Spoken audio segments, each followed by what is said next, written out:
Hello everyone, welcome to our expert smart class and this is your social science educator Kajol Sinha here। तो students हमने जो general studies की एक series start की है, स्पेशली इस सीरीज़ में हम कोशिश कर रहे हैं कि आपको कंटेंट के साथ सारे क्वेश्चंस जो है आपको करवाए जाए और क्वेश्चंस भी ऐसे जो कि प्रीवियस ईयर क्वेश्चन हैं और जितना कंटेंट लास्ट ईयर्स में देखने को मिला है, कहाँ से क्वेश्चंस पूछने की जो है पॉसिबिलिटी ज़्यादा रहती है और कहाँ से किस टॉपिक से पर्टिकुलर क्वेश्चन जो है वो रिपीट होते हैं, उन क्वेश्चंस पर, उन टॉपिक्स पर हम फोकस कर रहे हैं। लाइक जैसे कि आज का जो हमारा टॉपिक है जनरल स्टडीज की है क्लास 15 से पहले हमने class 14 already we have done.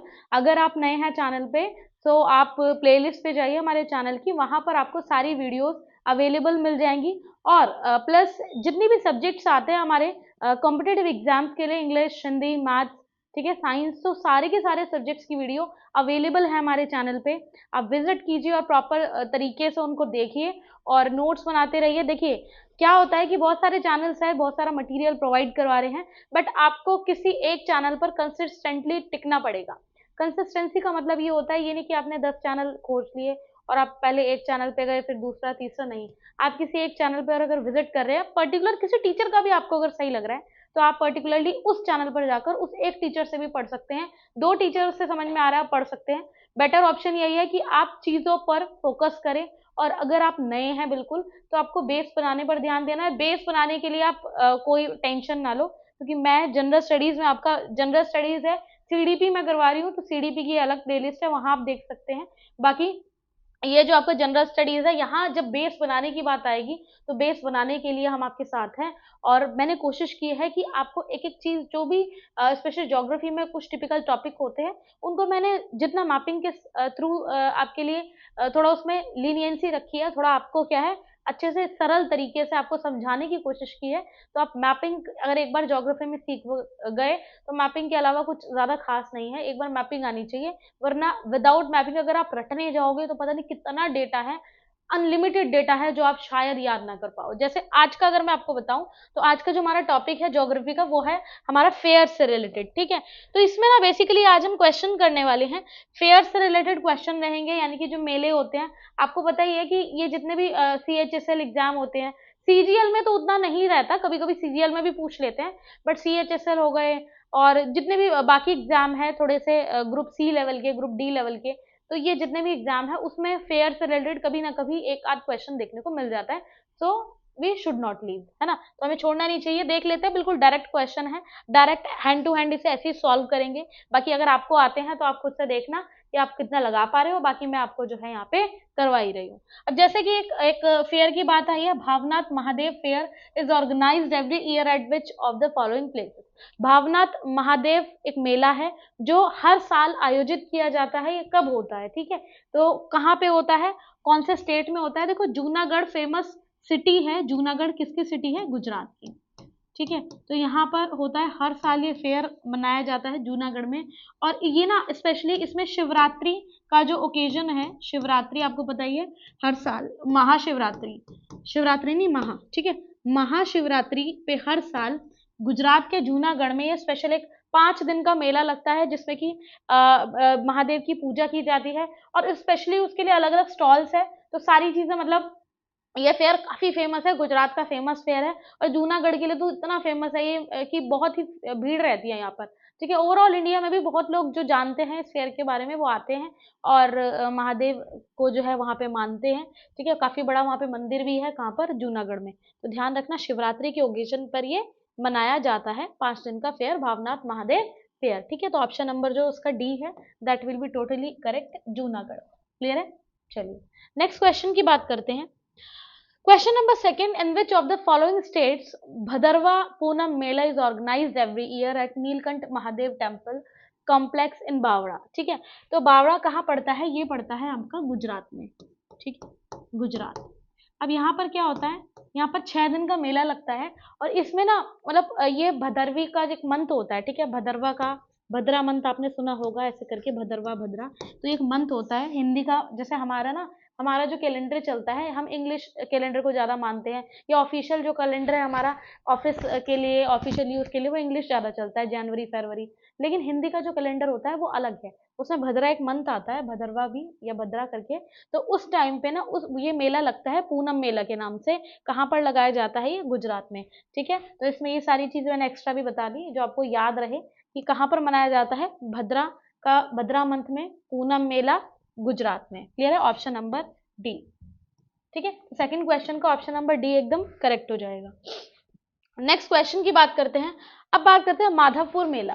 ठीक है, माधवपुर मेला की बात करें तो माधवपुर मेला जो है वो गुजरात में सेलिब्रेट किया जाता है। और ये कितने डेज का मेला है, इन्होंने पूछा है कि किस किस की मैरिज को सेलिब्रेट करने के लिए है। लॉर्ड कृष्णा यानी भगवान कृष्ण और भगवान जो माता रुक्मणी थी,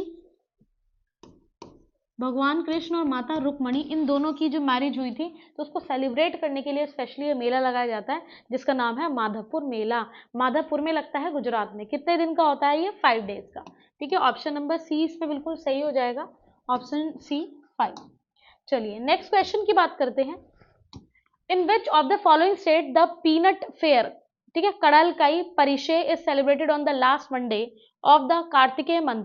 देखो कार्तिकेय मंथ हिंदी का, देखो बार बार कह रही हूँ, ये जो मंथ मिलेंगे आपको, और स्पेशली ना भारत के अंदर क्या सीन है कि जितने भी मेला लगते हैं, ये मेला ऑर्गेनाइज होते हैं, जितने भी फेयर है वो हिंदी वाले मंथ के अकॉर्डिंग होते हैं। ठीक है, जो भी इंपॉर्टेंट वाले महीने होते हैं हिंदी के, तो उन पर कुछ स्पेशल ओकेजन पर ही ऑर्गेनाइज किए जाते हैं। जैसे कार्तिकेय जो महीना होता है उसके भी अंतिम सोमवार यानी कि लास्ट बिल्कुल लास्ट जो मंडे होता है उस मंथ का, तब ये मनाया जाता है। और इसका नाम थोड़ा आपको लगेगा अजीब सा, कड़ेलकाई पैरिश करके इसका नेम है।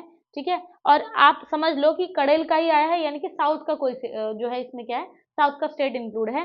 तो ऑप्शन में देख लो कि साउथ का स्टेट क्या है, केरला, तमिलनाडु, कर्नाटका। तो इसमें ध्यान रखना कर्नाटका में होता है ये। ठीक है, कर्नाटका में कड़ेलकाई पारिशे सेलिब्रेट किया जाता है कार्तिकेय मंथ में, वो भी कब? On the last Monday. ठीक है, हिंदी के मंथ में ऑन द लास्ट मंडे ये सेलिब्रेट किया जाता है।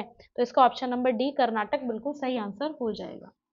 चलिए नेक्स्ट क्वेश्चन की बात करें। ये देखो, ये जो टॉपिक रहते हैं ना, ये फैक्चुअल होते हैं, इसमें कुछ ज़्यादा डिटेल में नहीं जाना होता क्योंकि डिटेल में होता ही नहीं है। जितना एग्जामिनर ने पूछना है उतना ही पढ़ते हैं। डेटा बेस चैप्टर है, बाकी जो ज्योग्राफी में काफ़ी बड़े बड़े चैप्टर है वो मैंने आपको करवा दिए हैं। जैसे कि आपको माउंटेन से रिलेटेड है ना, नदियों से रिलेटेड, ये सारी चीज़ें मैंने करवा दी है। और इंडिया के ज्योग्राफिकल का जो पॉइंट है कि इंडिया कैसे लोकेटेड कैसे है, तो सारी बेसिक चीज़ें मैंने करवा दी है। ये अब जो है फैक्चुअल चीज़ें चल रही है, और ज्योग्राफी में थोड़ा सा फैक्चुअल ही पार्ट बचा है। उसके बाद हम फिर करेंगे क्या, डेमोक्रेटिक पॉलिटिक्स यानी कि सिविक्स वाला जो पार्ट है वो करेंगे हम। चलिए नेक्स्ट हम बात करते हैं पोष मेला। पोष मेला ना काफी फेमस है, आपने सुना भी होगा पोष मेला, ये एग्जाम में भी कई बार पूछा गया क्वेश्चन है। तो Poush Mela is a unique festival celebrated in which of the following Indian states. वैसे ना देखो, वेस्ट बंगाल, आपको पता है कि वेस्ट बंगाल जो हमारा बांग्लादेश का ही, देखो बांग्लादेश हमारा ही था, ऑब्वियस सी बात है। वो तो लॉर्ड कर्जन ने जो है कहते हैं ना कि एडमिनिस्ट्रेट करने के लिए, यानी कि फूट डाला पहले तो, मतलब वही हिंदू और मुस्लिम वाला कंसेप्ट अपनाया है उन्होंने। तो बीच में एक लाइन लगा दी और बांग्लादेश अलग कर दिया, लेकिन वो सारा पार्ट हमारा ही था। खैर हम एक साथ ही थे। फिलहाल हम वेस्ट बंगाल जो पार्ट था वो हमारे अंडर में आ चुका है। तो वेस्ट बंगाल पार्ट, बंगाल वाले पार्ट में ना मतलब गेहूं की खेती नहीं होती, वहाँ पे रोटी होती नहीं है, वहाँ के लोग रोटी नहीं खाते। ठीक है, आपको अजीब लगेगा लेकिन बहुत लोग जो जानते हैं इस बात को, वहाँ पर ना किस चीज़ की वहाँ पे चावल की बहुत खेती होती है। क्यों? क्योंकि वेस्ट बंगाल एक, बोला जाता है कि भैया वहाँ पे नदी है और अच्छा खासा कूलिंग है, मतलब ऐसा नहीं कि गर्मी है, अच्छे खासे क्लाइमेट भी ठंडा रहता है वहाँ का। तो वहाँ पर पानी भी बहुत है, बारिश भी काफ़ी होती है। उस वजह से ना चावल की खेती आराम से की जाती है, ईज़ी है। तो लोग क्या करते हैं कि देखो हर हर चीज़ में, हर नाश्ते में देख लो आप, खाने में या रात के डिनर में, उनको जो है चावल ही खाते हैं वो लोग। ठीक है, और जिनको मन करता है बहुत कि भाई रोटी खानी है, तो चावलों की आटे की रोटी वो बना लेते हैं, ऐसा करते हैं। या फिर गेहूँ जो है बहुत ही महंगे प्राइस पर वो फिर एक्सपोर्ट करवाते हैं, फिर वहाँ पर थोड़ा सा वो अ, अच्छे प्राइस पे मिलता है। तो वहाँ पे ना पॉश बनता है चावलों का, पॉश। पॉश समझते हैं? तो पॉश से ही क्या होता है, पॉश को जब बहुत बड़े लेवल पे एक फेयर में बनाया जाता है ना, एक मेले में, तो उस टाइम ये मेला सेलिब्रेट किया जाता है। और इसमें मतलब बहुत ही अलग से यूनिक से ये फेस्टिवल है। ये कहाँ पर होगा? वेस्ट बंगाल। ठीक है, वैसे पॉश चावलों का दूसरा नाम भी है, ध्यान रखना आप। तो ये हो गया हमारा क्या, West Bengal, option number C. चलिए नेक्स्ट हम क्वेश्चन की बात करते हैं। Gangaur festival, Pushkar fair, Nagaur fair and Urs mela, ये कुछ पॉपुलर फेयर्स है और फेस्टिवल किस, मतलब फेयर कह लो आप, त्योहार कह लो, है ना, फेस्टिवल्स वगैरह इसे कह सकते हैं। तो ये किस स्टेट में है? देखो आपने गणगौर सुना है, गणगौर काफी वहाँ का फेमस फेस्टिवल है, कहाँ का? राजस्थान का। गणगौर में क्या होता है कि ना मतलब बाहर से स्टॉल लगाने के लिए लोग आते हैं और राजस्थान की जितनी भी यूनिक वैरायटी है वो सब उस मेले में बेची जाती है। और काफ़ी मतलब वहाँ का एक सरप्राइजिंग सा माहौल रहता है राजस्थान का इस गणगौर फेस्टिवल में, ठीक है। और पुष्कर फेयर, ये तो आपने सुना ही होगा, काफ़ी फेयर है, काफ़ी इंपॉर्टेंट है ये, क्योंकि पुष्कर कई बार एग्जाम में आ चुका है, पुष्कर आ चुका है, उर्स आ चुका है, तो ये ध्यान रखना। जो बीच बीच में आते रहते हैं वो मैं आपको इसमें से बता रही हूँ कि ये चीज़ें आ चुकी है, तो ध्यान रखना। तो इसमें आपका ऑप्शन नंबर ए सही हो जाएगा, राजस्थान। यहाँ के 3-4 मेले बड़े इंपॉर्टेंट है, ये कहीं पर लिख लो आप, पुष्कर, गणगौर, नगौर और उर्स मेला, ठीक है। पुष्कर, गणगौर, नागौर और उर्स मेला, ये एग्जाम में आए हुए हैं, तो इसलिए मैं बता रही हूँ, इसको आप कर लेना लर्न, ठीक है। राजस्थान के बारे में हो गया। नेक्स्ट है Sardhana Christian fair is held in which of the following state. अब देखो सारथना क्रिश्चियन, जब क्रिश्चियन नाम आ रहा है तो आपको लग रहा होगा ये क्रिश्चियन फेयर है, ये हमारे यहाँ पे क्यों जो है इसको लगाया जा रहा है। तो ये ना हर साल आयोजित किया जाता है और ये स्पेशली होता है हमारे यूपी में, ठीक है, उत्तर प्रदेश में। एक्चुअली क्या होता है इसमें, एक हमारी जो मैरी क्रिसमस, मतलब जैसे आप मैरी क्रिसमस मनाते हैं ना, एक ना हमारी सेंट मैरी हुआ करती थी, तो उन्होंने हमारे लिए, इंडिया के लिए काफ़ी कुछ किया था। और स्पेशली यूपी में भी उनका काफ़ी ज़्यादा सेक्रीफाइस उन्होंने किया था।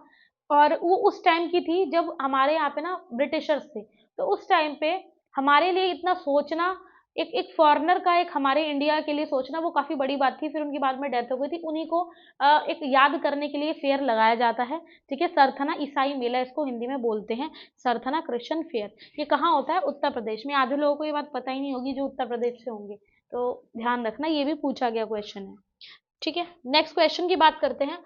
Ambubachi fair is celebrated in which of the following states. तो अंबुबाची जो मेला है, ठीक है, ये माँ दुर्गा माँ जो होती है उनको मानते हुए फेयर लगाया जाता है।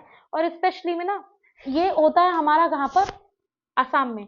इसमें क्या होता है, इसमें बेसिकली कहा जाता है कि जो एक मतलब जैसे दुर्गा माँ होती है, पहले क्या होता था, इंडस वैली सिविलाइजेशन की बात करें तो उस टाइम ना माता को ही मानते थे, मतलब माता इन द सेंस कि उस टाइम चलती सिर्फ लेडीज की थी, ठीक है। और बोलते भी थे कि जो इस पूरी दुनिया की जननी है या फिर मदर है, या ये पूरी दुनिया जहाँ से आई है, तो इसलिए उनको रिस्पेक्ट देने के उसमें जो है ये मेला सेलिब्रेट किया जाता है अंबुबाची करके, ठीक है। ये माँ गॉडेस दुर्गा के लिए, तो ये होता है हमारा आसाम में, ठीक है। Option number B.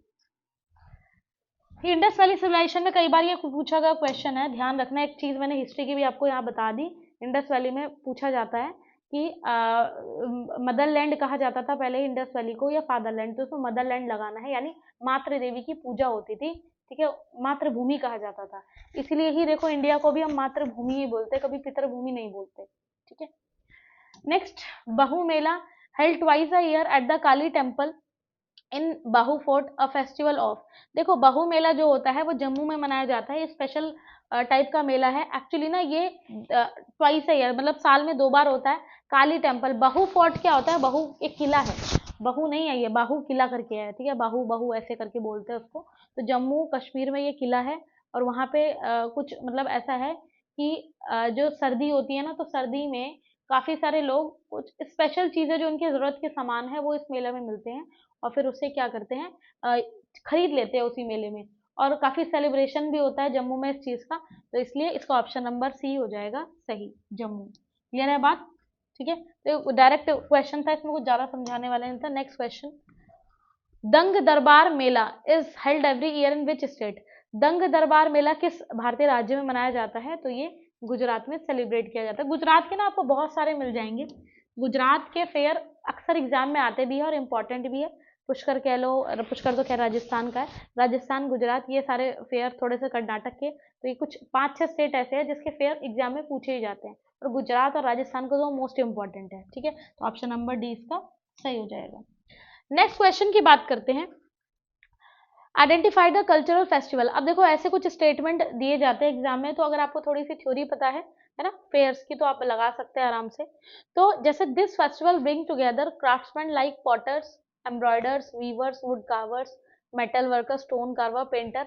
ये जो मेला होता है इसमें क्या होता है कि जितने भी हमारे क्राफ्टमैन हैं, जैसे क्राफ्टमैन कौन होते हैं, जो हाथों का काम करते हैं ना, पहले सारा कुछ क्राफ्टमैन कई मतलब पहले चलता था, है ना, जब मशीनरीज नहीं आई थी, जब फैक्ट्रीज नहीं आई थी, तो पॉटर्स यानी बर्तन बनाने वाले, कढ़ाई करने वाले, वीवर बुनाई करने वाले, वुड पे कार्विंग यानी कि नक्काशी करने वाले, ये सारे मेटल वर्कर्स, ये सारे जो लोग हैं ये हरियाणा में एक ही प्लेटफॉर्म पे आ जाते हैं। किसकी वजह से? सिर्फ एक फेस्टिवल की वजह से ये सारे लोग एक साथ कलेक्ट हो जाते हैं। दूसरा पॉइंट क्या लिखा है? This craft fair is held every year in February and provides a glimpse of the cultural heritage. इस क्राफ्ट फेयर में देखो, क्राफ्ट फेयर का मतलब क्या होता है कि जब हाथ की जो कारीगरी है, जब सारा सामान उस मेले में वो कैसा मिले, क्राफ्टिंग का मिले, यानी सारा सारा शिल्प मेला उसको हिंदी में बोलते हैं। ये कब होता है? ये हर साल फरवरी में होता है। और ये क्या करता है, ये जितना भी हमारे भारत की विरासत है, हेरिटेज, उसको ना मतलब भारत की विरासत कह लो आप, या फिर हमारी जो उपलब्धि है, हमने जितना अचीव किया इंडिया वालों ने, वो सारा कुछ इस मेले में लगाया जाता है। कहने का मतलब क्या कि एक फेयर में हर जगह से, इंडिया के हर कोने से हर आर्टिस्ट आता है, वो भी स्पेशली जिसका हाथ का काम है वो, और जिसका निखरा हुआ काम है वो, ऐसे वर्कर्स आते हैं, ऐसे आर्टिस्ट आते हैं, और वो अपने अपने इस कलाकारी का जो है वो प्रदर्शन कर रहे हैं और बता रहे हैं, दिखा रहे हैं कि देखो हमारी इंडिया वाकई में बहुत खूबसूरत है, इंडिया के लोग क्या नहीं कर सकते। शायद ही कहीं पर ऐसी कलाकारियां देखने को मिलेगी। देखो मशीनरी वर्क तो हर जगह है, हर देश में देखो जहाँ मशीन आएगी, ऑब्वियस सी बात है मशीन का काम तो हर जगह मिलेगा, बट जो हाथ का काम है वो इंडिया में ज्यादा फेमस, और ये शायद वर्ल्ड में भी फेमस उसमें आता है। हमारे यहाँ ही सबसे पहले इस चीज की शुरुआत हुई थी। चलिए, तो ये दोनों आपको बताने हैं, क्या ये दोनों सही है? ये दोनों सही है बिल्कुल। और ये दोनों कौन से फेयर में होते हैं? तो सूरज कुंड मेला लगता है, सूरज कुंड फेयर, ठीक है। सूरज कुंड काफी इंपॉर्टेंट फेयर है, वहां पर सिर्फ और सिर्फ हाथ की कारीगरी वाली चीजें बिकती है, प्रदर्शित होती है। और वहां पर बहुत ही मतलब इंटरेस्टिंग, पूरे इंडिया में एक ऐसा मेला जहां पर कुछ भी मशीनरी का सामान यूज नहीं होता, या मेले में आपको मशीनरी का सामान देखने को नहीं मिलेगा। तो इसका ऑप्शन नंबर बी सही हो जाएगा, सूरज कुंड फेयर। सूरज कुंड काफी बार पूछा गया है। चलिए, नेक्स्ट हम बात करते हैं। नेक्स्ट क्वेश्चन है, श्री जगत रथ जी फेयर इज ऑर्गेनाइज। जगत रथ फेयर जो है वो कहाँ पर आयोजित किया जाता है? तो ये किया जाता है कहाँ पर? अलवर। अलवर पड़ता है आपका कहाँ पे? राजस्थान, ठीक है। काफी फेमस सिटी है अलवर, राजस्थान की। यहाँ पर क्या होता है? जगत रथ जी फेयर। अब जगत रथ जी क्या है? जगत रथ जी ना बेसिकली जगन्नाथ नहीं है, लेकिन ये भगवान है वहाँ के। मतलब कहने का मतलब कि जैसे बोलते हैं ना कि जैसे जगन्नाथ थे, तो उसी तरीके से ये जगन्नाथ को ही रिजेंबल करते हैं। तो उनको सम्मान देने के लिए, उनको याद करने के लिए, उनको वर्शिप करने के लिए जगत रथ जो मेला है वो आयोजित किया जाता है कहाँ पर? अलवर में, राजस्थान। क्लियर है? तो वहाँ पे लॉर्ड विष्णु से रिलेटेड और भी मतलब काफी सारे कस्टम्स, रीति रिवाज प्रैक्टिस किए जाते हैं, बहुत सारी चीजें हैं, तो उस मेले में वो आयोजित की जाती है। तो इसका सिंपल आंसर क्या है? Option number D, Alwar, Rajasthan. Next question की बात करते हैं। The world's largest camel fair is organize in which of the following state. Camel fair की जब बात आए तो कैमल फेयर यानी कि पुष्कर मेला। पुष्कर मेल में क्या होता है कि ऊँटों, मतलब कि ऊँटों का स्पेशली मतलब वहाँ पे रिप्रेजेंटेशन किया जाता है। और इस कैमल फेयर काफ़ी बड़ा है, वर्ल्ड का भी लार्जेस्ट फेयर है। तो ध्यान रखना, पुष्कर मेला ऐसा मेला है, और ये एग्जाम में कई बार आता है। पुष्कर मेले में ऊँटों को काफ़ी मतलब डेकोरेट किया जाता है, उनको सजाया जाता है, उनको प्रेजेंट किया जाता है, और बाकी चीज़ें भी है, मतलब स्टॉल वगैरह लगते हैं। बट ये है कि जो कैमल्स होते हैं उनको दिखाने के लिए स्पेशली, और उनकी जो है अलग अलग राइड्स भी की जाती है, राइड मतलब सवारी की जाती है। तो ऑप्शन नंबर बी जो है इसका सही हो जाएगा। क्लियर है? नेक्स्ट क्वेश्चन बात करते हैं। Question number 14, Kumbh Mela sorry, Kumbh Mela and Sangam are famous in which state. Kumbh Mela, जैसे कि अगर आप बिल्कुल रिसेंट में मुझे देख रहे हो, जब ये वीडियो जाएगी आपके पास तो आपको पता ही होगा कि अभी कुंभ मेला लगा था। कुंभ मेला कहाँ पे लगा था? प्रयागराज में, जो कि पहले अर्लियर नेम फेमस था प्रयागराज के नाम से। तो जो कुंभ मेला होता है बेसिकली ये कितनी बार लगता है? ये एग्जाम में काफी बार आ जाता है। तो कुंभ मेला के रिगार्डिंग लिख लो कि हर 12 साल में लगता है, ठीक है। 12 साल में ना पूरा मेला कंप्लीट, पूरा मेला लगता है। हर 6 साल में लगता है अर्ध मेला, ठीक है, हाफ फेयर। और एक 144 साल बाद, 144 ईयर्स बाद लगता है महामेला, ठीक है, महाकुंभ कह सकते हो आप, महाकुंभ मेला। तो ये 3 बातें याद रखना, कभी कभी एग्जाम में आई जाती है। महाकुंभ के बारे में कई बार पूछा गया है, 12 के बारे में पूछा गया, तो ध्यान रखना हर 12 साल में कुंभ मेला लगता है। हाफ अगर पूछा जाता है अर्ध मेला, वो लगता है हर 6 साल में, और हर 144 सालों में लगता है महाकुंभ मेला। जैसे कि अभी रिसेंटली ही महाकुंभ मेला लगाया गया है, 144 सालों बाद ये मेला आयोजित किया हुआ है, और जिसकी वजह से भीड़ भी काफी रही है, और बाकी सारी कंडीशन आपको पता ही है, ठीक है। माँ गंगा के मतलब एक जो हमारा मंथ होता है ये वाला, ठीक है, तो इसमें सेलिब्रेशन होता है और माँ गंगा की पूजा की जाती है, और वही सारी चीजें मतलब रिलीजियस पर्पज से काफी इंपॉर्टेंट मेला है, ठीक है। तो ये लगता है आपका उत्तर प्रदेश, तो ये तो आपको पता ही है, ऑप्शन नंबर बी। देखो option number B Uttar Pradesh, ये आपको पता था, बस ये चीजें लिख लो जो मैंने आपको एक्स्ट्रा बताई, क्योंकि यहाँ से क्वेश्चन में मतलब एग्जाम में क्वेश्चन पूछे जा चुके हैं, ठीक है। संगम आपको पता ही है, संगम किसको बोलते हैं, संगम 3 नदियों के मिलन का नेम है, यानी कि आपका गंगा, यमुना और सरस्वती। इलाहाबाद यानी कि प्रयागराज में तीनों मिलती है, और वहीं पर ही संगम प्लेस है, ठीक है। संगम बेसिकली एक प्लेस बन जाता है जहाँ पर तीनों नदियों का संगम होता है, क्लियर है, तो ध्यान रखिएगा।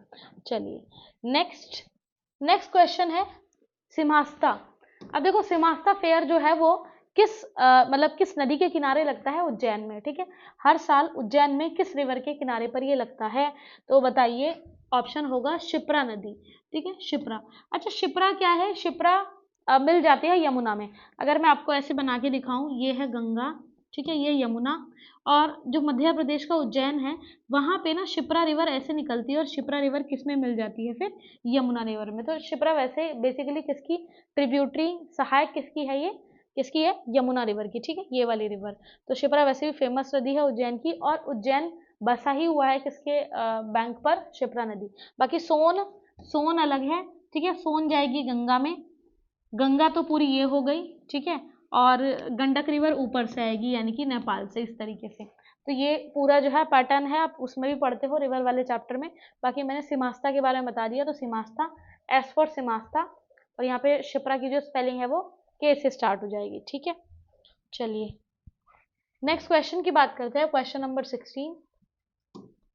Consider the following statement with reference to Sonpur cattle fair and choose the correct option. देखो सोनपुर ना बेसिकली ये एग्जाम के लिए काफी इंपॉर्टेंट है, इसको मार्क कर लो। सोनपुर ना एक एनिमल फेयर होता है, एनिमल फेयर कह लो, कैटल फेयर, पशु मेला होता है, तो उसमें आपको चूज करना है कि इनमें से कौन सा सही है, ठीक है। सोनपुर से रिगार्डिंग पहले भी एग्जाम में आ चुका है, तो ध्यान रखना इसका। पहला जो इसमें स्टेटमेंट है, it is related to Harihar Nath temple, ठीक है, हरिहर नाथ मंदिर से इसका संबंध है, बिल्कुल है, ठीक है। हरिहर नाथ टेम्पल के पास ही ये मेला लगता है। It starts on Purnima, full moonlight and Kartik month, बिल्कुल ये कार्तिक के मंथ में जो हमारा फुल, देखो फुल मून नाइट क्या होता है, पूर्णिमा आपको पता ही है हर महीने आती है, ठीक है। तो पूर्णिमा में भी मतलब कौन सा मंथ, कार्तिक का जो मंथ होता है उसकी पूर्णिमा में ये जो है स्पेशल फेयर लगाया जाता है, कैटल फेयर इसको हम बोल सकते हैं। और ये अकेला पूरे इंडिया में सिंगल कैटल फेयर होता है, मतलब और किसी मेले में इस तरीके से कैटल पशुओं का फेयर नहीं लगाया जाता, सिर्फ इसी में लगाया जाता है, सोनपुर में, ठीक है। तो ये ऑप्शन नंबर बी भी हमारा बिल्कुल सही है, और ए भी सही है। थर्ड देख लेते हैं, it is celebrated in the state of Madhya Pradesh, नहीं मध्य प्रदेश में नहीं मनाया जाता, तो ये गलत हो जाएगा। तो आप देखो ऑप्शन में देखिए कौन से ऑप्शन में सही है, A and B, option number A, यानी कि ऑप्शन नंबर ए बिल्कुल सही हो जाएगा, both A and B are correct, ठीक है।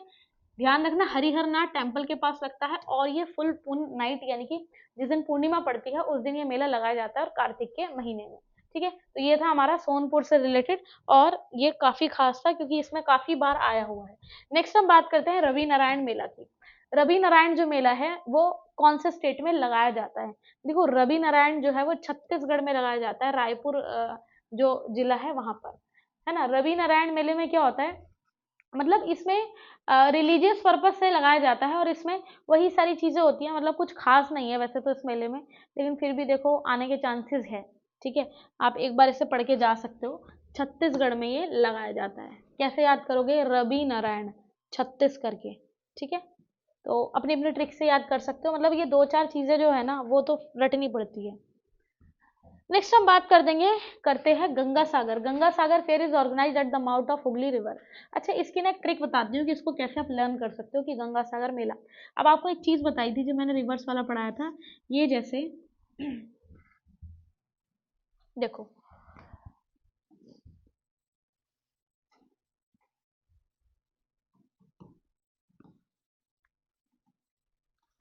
ये जो है ना, ये पूरा वेस्ट बंगाल वाला एरिया है।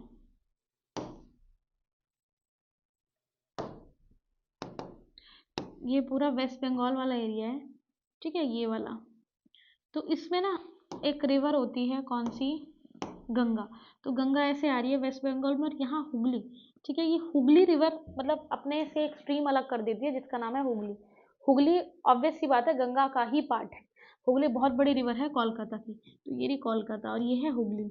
तो यहाँ पर ना, यहाँ पर बिल्कुल हुगली रिवर के माउथ पर एक फेयर लगाया जाता है जिसका नाम क्या है, गंगा सागर। गंगा सागर फेयर, यानी गंगा सागर का मेला। देखो ये मेला कैसा है, गंगा सागर क्यों इसका नाम है, क्योंकि बेसिकली गंगा नदी का ही पार्ट है हुगली, ठीक है। तो हुगली जो है गंगा का पार्ट है, इसलिए गंगा सागर। और क्योंकि सागर क्यों बोला जा रहा है, क्योंकि ये सागर के पास मिलता है। सागर कौन सा है यहाँ पर, बंगाल की खाड़ी, बे ऑफ बंगाल, ठीक है। तो इसलिए सागर से मिलने पर ही इसका नाम रख दिया गया गंगा सागर फेयर। समझ में आई बात, तो आपको याद रहेगी, इसलिए मैंने ये डायग्राम बना दिया कि गंगा सागर जो है वो वेस्ट बंगाल में हुगली नदी के माउथ पर लोकेटेड है, ठीक है। तो ये बात थी, Ganga Sagar fair is organise at the mouth of Hooghly river, कहाँ पर, वेस्ट बंगाल। अब याद रहेगा आपको ये कुछ चीज़ें जो देखो बिल्कुल अच्छी होती है, मतलब समझ के कर की जा सकती है, उनको फिर हमें बार बार नहीं रटना पड़ता। अब एक चीज़ आप समझो, आप मूवी देखो या कुछ भी ऐसी चीज़ देखते हो, तो आप ना कभी आप अगर मूवी देखने गए हो, कभी क्या जाते ही है ना लोग, तो अगर आप गए हैं तो आप कॉपी पेन लेके नहीं गए होंगे, है ना, ऑब्वियस सी बात है, आप इंटरेस्ट के साथ जाते हैं। और अगर आपको मूवी अच्छी लगती है तो आप इतना इंटरेस्ट ले लेते हैं कि आपको माइंड में वो सारी चीज़ें छप जाती है, आप नोट्स नहीं बनाते वहाँ जाके। और आप 1 महीने तक भी उस मूवी के बारे में, या 2 महीने तक भी, आगे तक भी आप उसको ना रिटेन करके रखते हो और सामने वाले को स्टोरी बता सकते हो। तो वही चीज़ है, बस वही है अपना, आपको ना विजुअल करना होता है, मतलब समझना होता है, देखना होता है, सुनना होता है। 3 चीजें आपने लगा दी तो फिर वो रटने वाले बात ही नहीं बचेगी, फिर तो आपको देखो ना ही ये उम्र है रटने की आपकी, ठीक है। तो जितना आप इन चीजों को समझ के करोगे तो बहुत ही बढ़िया हो जाएगा। चलिए, मतलब ये जो डर होता है ना जनरल स्टडीज से लोगों को, ये खत्म तभी होगा। चलिए, नेक्स्ट है चंपारण फेयर की बात करें। चंपारण कहाँ पे लगता है, तो चंपारण फेयर जो है वो हर साल छत्तीसगढ़ के रायपुर जिले में लगाया जाता है, ठीक है, ध्यान रखना, छत्तीसगढ़ का रायपुर जिला, वहां पर चंपारण फेयर लगाया जाता है। चंपारण आपने सुना होगा, चंपारण का एक मूवमेंट हुआ था, खेड़ा मूवमेंट हुआ था, महात्मा गांधी ने किया था, ठीक है, जिसमें चंपारण में क्या हुआ था कि जो खेती है, मतलब किसानों की खेती के लिए उन्होंने काफी ज्यादा एफर्ट किए थे, जब ब्रिटिशर्स ने बहुत ज़्यादा परेशान किया था पीजेंट्स को, उन्हें मतलब पैसे नहीं देते थे, उनसे ज़बरदस्ती इंडिगो यानी नील की खेती करवाई जाती थी। तो वहाँ भी लोग जब परेशान थे, तो इसलिए भी ये चंपारण फेमस है। बाकी मैंने आपको बता दिया, जो चंपारण फेयर लगाया जाता है वो रायपुर जिले में लगाया जाता है।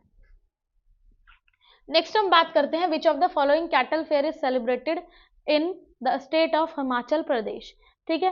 तो which of the following cattle fair, मतलब कि कौन से कैटल फेयर हिमाचल प्रदेश राज्य में कौन सा पशु मेला मनाया जाता है, तो इसमें नलवाड़ी फेयर, ठीक है, हिमाचल प्रदेश में जिस कैटल फेयर का नाम क्या है, नलवाड़ी फेयर, तो ऑप्शन नंबर डी इसका सही हो जाएगा। नलवाड़ी फेयर के नाम से ये एक फेयर है जहां पर कैटल जो है वो प्रेजेंट की जाती है, वहां पे एनिमल्स दिखाई जाती है। नेक्स्ट है, MG music award is given every year by which of the following state. MG संगीत पुरस्कार प्रतिवर्ष निम्नलिखित में से किस राज्य में दिया जाता है, तो एमजी म्यूजिक अवार्ड जो है वो नागालैंड में दिया जाता है, ठीक है। म्यूजिक अवार्ड का मतलब ये है कि मतलब उस पर्टिकुलर स्टेट में किसी ने अच्छा गाया हो, ठीक है, तो या फिर पूरे देश में गाया, तो नागालैंड में स्पेशली इस अवार्ड को देने की एक प्रथा है। नेक्स्ट हम बात करते हैं, next question, Nandi award for best male playback singer was constitute by which state, ठीक है, नंदी पुरस्कार की स्थापना किस राज्य के द्वारा की गई थी।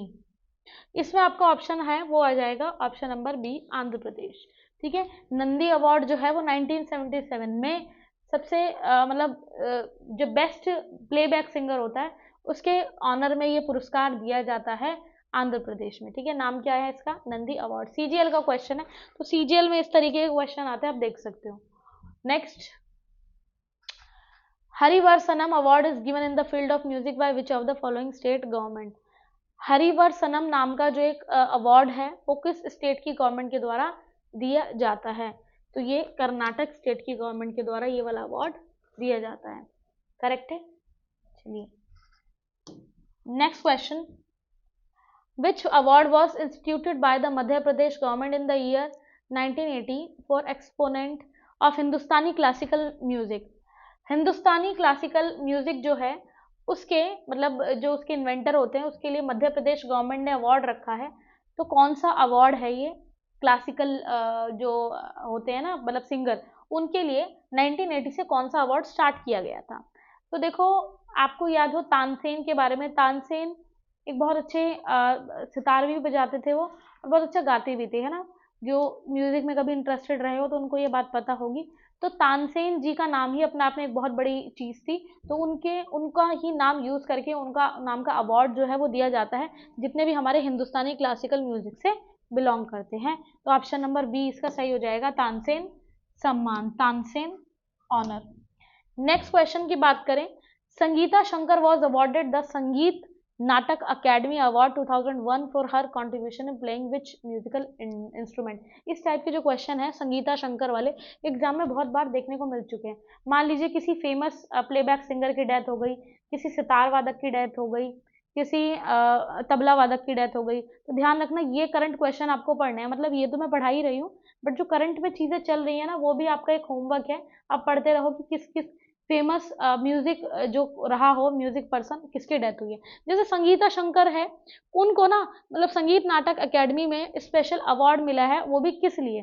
क्या बजाते थे वो? ठीक है, तो वायलिन बजाना। ठीक है, वैसे भी संगीता शंकर काफी फेमस है, इनको वायलिन बजाने के लिए 2021 में क्या मिला था? नाटक अकादमी अवार्ड। ठीक है, ध्यान रखना, नाटक अकादमी अवार्ड। तो ये पुरस्कार इनको वायलिन में स्पेशलिस्ट यानी वायलिन अच्छे से बजाने के लिए, अच्छे से इन द सेंस कि बहुत अच्छा बजाने के लिए इनको ये पुरस्कार मिला है। मतलब अपने उसको होता है ना कि अपने चीज में मास्टर होना, तो वही बात है। कोई वायलिन में मास्टर है, कोई सितार में मास्टर है, कोई वोकल में मास्टर है, तो इस तरीके से जो है अवार्ड्स दिए जाते हैं। तो करंट का क्वेश्चन यहाँ से बहुत बनता है, याद रखिएगा। नेक्स्ट है, which of the following statement is are true for recipients of Sangeet Natak academy award. संगीत नाटक अकादमी में इसमें बताना है कि कौन सा सही है, और एक सही है या दो सही है या ज्यादा। जैसे कि Sonal Mansingh was elected as fellow of Sangeet Natak academy. 2018 में सोनल मानसिंह जो है वो फेलो के रूप में चुनी गई थी, बिल्कुल सही है, ऑप्शन नंबर 1 सही हो जाएगा। Jatin Goswami was elected as fellow of Sangeet Natak academy, ये भी इसीलिए ही इलेक्ट किए गए थे। राठा श्रीधर रिसीव द संगीत नाटक अकेडमी अवार्ड, ये गलत है। तो इसमें ऑप्शन नंबर आपका 1 भी ठीक है, सेकंड भी सही है। तो इसमें कहाँ पे स्टेटमेंट सही जा रही है? बोथ ए एंड बी, यानी कि 26 का जो है फर्स्ट बिल्कुल करेक्ट हो जाएगा। ठीक है, नेक्स्ट क्वेश्चन की बात करें, गुरु केलुचरण मोहपत्रा एनुअल अवार्ड। ठीक है, गुरु केलुचरण मोहपत्रा एनुअल अवार्ड ये उड़ीसा में दिया जाता है, फेमस है काफी। ठीक है, ध्यान रखना, ये डायरेक्ट क्वेश्चन इस तरीके से बन के आता है। मैंने आपको वापस से बता रही हूँ, उड़ीसा, कर्नाटका, गुजरात, राजस्थान, ये उत्तर प्रदेश में भी कोई कोई, ठीक है, तो ये कुछ 4 5 6 स्टेट है जहाँ से अवार्ड की, मेले की ये बातें पूछी जा चुकी है, तो इनको अच्छे से आप कर लो। नेक्स्ट है गुरु गंगाधर प्रधान अवार्ड। गंगाधर प्रधान अवार्ड जो है वो किसके लिए दिया जाता है, मतलब किस फील्ड में दिया जाता है? तो वो दिया जाता है डांस फील्ड में। ठीक है, डांस फील्ड में गुरु गंगाधर। देखो डांस फील्ड में ना वैसे तो काफी सारे फेमस अवार्ड है, लेकिन ये एक नया अवार्ड है जो किस में दिया जाता है? डांस फील्ड में, गुरु गंगाधर अवार्ड। नेक्स्ट क्वेश्चन की बात करते हैं, which of the following performance categories is related to Guru Kelucharan Mohapatra and गुरु केलुचरण मोहपात्रा। ये किस लिए दिया जाता है, मतलब इसमें कौन सा जो अवार्ड है वो स्पेशल दिया जाता है? निम्नलिखित में से कौन सी प्रदर्शन श्रेणी गुरु केलुचरण महापात्र, मतलब कि कौन सा जो इंस्टीट्यूट है वो इसके लिए रिस्पॉन्सिबल है? तो इसमें सबसे फेमस आपने सुना होगा संगीत नाटक अकेडमी। ठीक है, तो संगीत नाटक अकेडमी ये भी कई बार आ चुका है पेपर में, तो ध्यान रखेंगे, ऑप्शन नंबर डी इसका करेक्ट आंसर हो जाएगा। नेक्स्ट बट नॉट लीस्ट, तो ये लास्ट क्वेश्चन जो है हमारा, वो गिव्स रिस्पेक्ट टू भारत मुनि। भारत मुनि को कौन रेस्पेक्ट देते हैं?